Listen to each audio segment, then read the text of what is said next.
Well, now, I don't rightly know if this will ruffle any feathers, but folks deserve to hear the story straight. And by straight, I mean the way we tell it down at the feed store.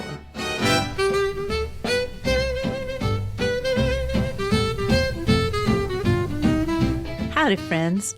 Coming to you live tonight from the Lily Pad Lounge inside the ever-gracious Hotel Prairie Belle here in Sweet Decorum, Iowa. On stage, we've got the incomparable Fern Delaney and her corn-soaked crooners easing us into the evening with a moonlit little ditty called Spinach in the Moonlight. Well, now, as much as I'd love to let Fern keep crooning, I'm obliged to interrupt with a bulletin from the Department of Culinary Compliance. At precisely 6:02 Central, the department issued a national security alert about what they're calling a leafy insurgency in public lunchrooms. Sources say a SWAT team successfully intercepted a kale salad before it could, quote, radicalize the spinach. Citizens are being advised to inspect their crisper drawers for suspicious arugula, and I cannot stress this enough, do not accept unmarked mason jars of dressing from strangers. In what the department insists is completely unrelated news, a federal task force is now forming to investigate the sudden rise of illicit salad bars in school cafeterias. Further bulletins will sprout up as events warrant. In the meantime, please remain calm, stay indoors, and if you must eat lettuce, for heaven's sake, apply for the proper permit first. Hi, friends, and welcome back to Pieces Here. I'm Avis Kolfsbeck, author of the Pedro the Water Dog Saves the Planet series. If you've just tuned in, no, the kale isn't coming for you, unless you invited it. We're still in launch week for Mono Mutante, Book 6, an exuberant, dirt-splattered food adventure with a conscience. All this week, I'm sharing short excerpts that capture the humor, heartbreak, and hope behind this eco-satirical road trip through the monoculture Midwest. Enjoy this excerpt, and if you're ready to jump in, you can find Mono Mutante wherever books are sold or at aviskolfsbeck.com/mono-mutante. Following is an excerpt from Chapter 20. A DJ plays upbeat music as 8 children ages 4 to 14 walk down the center aisle of the conference hall, each carrying a colorful basket of fruits, vegetables, and seeds. They line up on the stage. Max and Tilly stand on either end. Tilly holds the mic to a 7-year-old girl. Monocropping is the agricultural practice of growing a single crop, such as corn or soybeans, year after year on the same land with no crop rotation, the girl says. The opposite of monocropping is diversity. 3 plants we grow on our farm are red of Florence onions, puma peppers, and Marion rutabagas. Applause. Max holds the mic and whispers, "Your turn," to an 11-year-old boy named Leaf. He speaks confidently. Monocultures don't exist in nature. Even forests that look like all pines have layers of other species underneath. 3 plants we grow are Corylus, a saffron safflower, green giant tomatoes, and Yamato cream watermelon. Applause. Another child steps forward. Biological diversity is critical for the health of the soil as it provides an assortment of vitamins and minerals in the food we eat.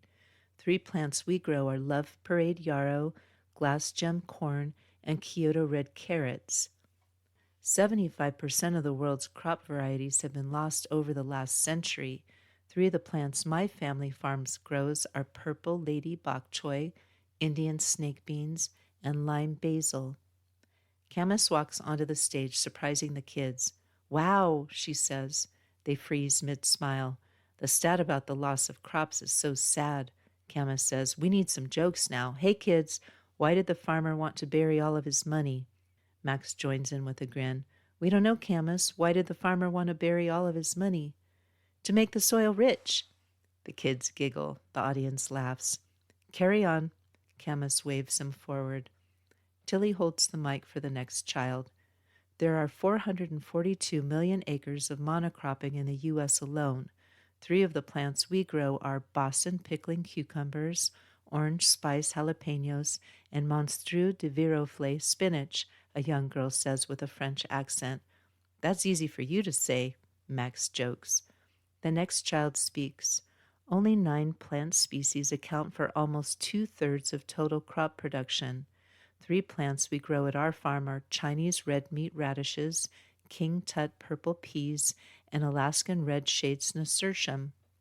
Tilly kneels with the mic in front of a 4-year-old boy. The little boy says, "Over the past 10 years, we've had 100 million tons of herbicides dumped onto our crops, polluting our soil and streams." The crowd groans. "They're groaning about the chemicals, not you. You're doing great," Tilly whispers. The boy grins and raises his basket. "My family grows Gelbert and Squisher custard squash, Vulcan sparkle shard, and purple armadillos." The crowd claps. The kids beam. The last speaker steps up, a tall, poised 14-year-old girl. She looks down at the little boy. "That's my brother, and he meant tomatillos, not armadillos." Laughter from the audience. Large quantities of synthetic herbicides, insecticides, bactericides, and fertilizers are used in monocropping. 3 plants we grow without chemicals are berries, crazy cherry tomatoes, tall Jack's kale, and autumn buckskin pumpkins. Max throws his arms open. "Amazing! Thank you so much." Tilly adds, so full of hope, "I'm hungry and it's only 9:30 a.m. She leads the children off stage as the audience cheers. "Wasn't that the cutest thing?"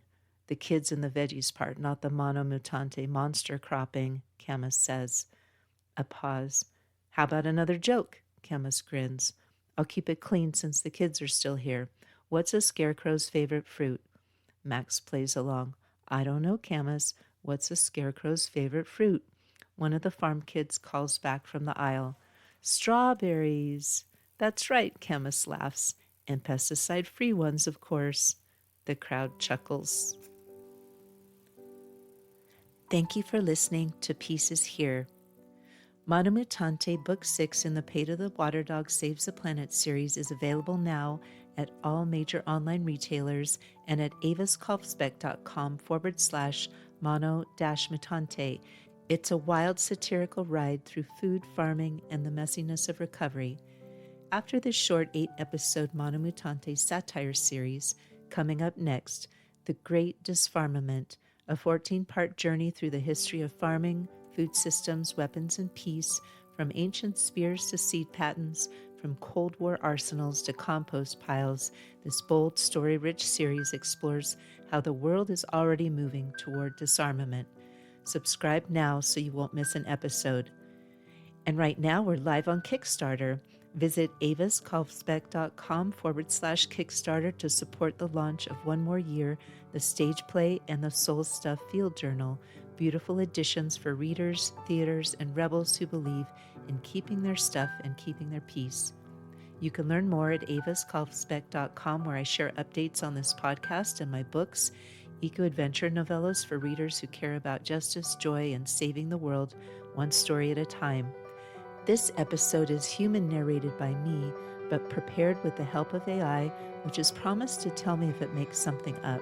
So far, no confessions, but if you think I've missed something or you just want to say hello, I'd love to hear from you. Podcast music is Dalai Lama Rides a Bike by Javier Peque Rodriguez. You'll find links to his music on Spotify and Bandcamp in the show notes. If you enjoy the show, please leave a rating or review wherever you listen. It helps others discover peaceful, independent storytelling.